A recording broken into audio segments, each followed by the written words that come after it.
Assalamualaikum warahmatullahi wabarakatuh. Selamat datang di Bajang Adi 12 Channel. Jaga diri baik-baik, jangan lupa bahagia. Kisah seorang pencuri menjadi wali Allah.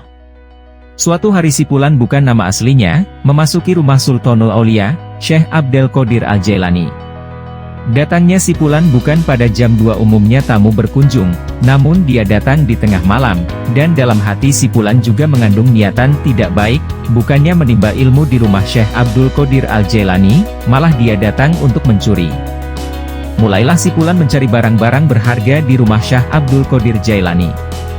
Nampaknya Pulan kurang beruntung karena tidak menemui benda yang diharapkan. Maklum, Syekh Abdul Qadir Al-Jailani merupakan waliullah yang zuhud, yang tidak terkait hatinya dengan nafsu dunia.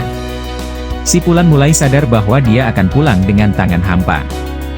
Maka dia pun segera bergegas pulang agar tak diketahui si empunya rumah. Namun, beberapa langkah dari pintu rumah, terdengar suara pintu. Maka Tomcat pun panik bukan kepalang, maka dia segera bersembunyi di balik tirai agar tidak ketahuan si empunya rumah. Pulan, apes bener dah aneh. Udah barang kagak dapat, malah mau keluar rumah aja ada orang. Ya ampun dah, maka mengucaplah salam dua orang wali Allah yang berkunjung ke rumah Syekh Abdul Qadir Jailani. Assalamualaikum. Assalamualaikum ya Syekh Abdul Qadir Jailani. Syekh Abdul Qadir menjawab waalaikumsalam. Tunggu sebentar, sambil bergegas membukakan pintu, silahkan masuk. Ada apa tuan berdua bertamu sedemikian larut malam, tanya Syekh. Sipulan kaget bukan kepalang karena tahu bahwa yang dia satroni adalah ulama terkemuka. Wali Allah ke-1 berkata, kami berdua ingin meminta pendapat Anda. Siapakah yang akan mengganti Wali Autad, waliullah yang bertugas sebagai pasaknya bumi, penjaga dunia kelak? Karena beberapa menit lagi Wali Autad yang ada akan wafat. Syekh Abdul Qadir berkata, ya nanti saya akan mintakan kepada Allah Ta'ala. Wali Allah kedua berkata, tidak bisa Syekh. Wali Autad harus segera digantikan dengan seorang wali yang baru. Kalau tidak, maka akan terjadi bencana di mana-mana. Karena bumi sudah tidak akan aman tanpa Wali Autad. Syekh Abdul Qadir berkata, lah terus enaknya ke siapa? Anak-anakku sedang keluar menuntut majelis ilmu. Begitu pula murid-muridku. Wali Allah ke-1 berkata lagi, pokoknya Anda harus memohon pada Allah agar diberikan Wali Autad yang baru. Syekh Abdul Qadir pun berkata lagi, enaknya gini aja.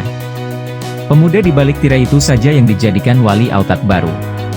Sipulan terkejut dan berbisik dalam hatinya, apes dah aneh ketahuan, dia pun semakin terperanjat karena kedoknya bersembunyi selama ini di balik tirai telah diketahui. Syekh Abdul Qadir memanggil Sipulan, kemarilah wahai pemuda. Maka menangislah pemuda itu meminta maaf kepada Syekh Abdul Qadir Jailani karena telah berani mencuri di rumahnya.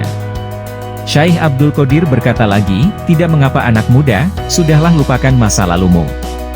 Sekarang engkau harus bertaubat kepada Allah, taubatlah kepada Allah. Pemuda itu pun berkata, ya Allah, mulai detik ini aku bertaubat kepadamu dari kemaksiatan yang selama ini aku jalankan.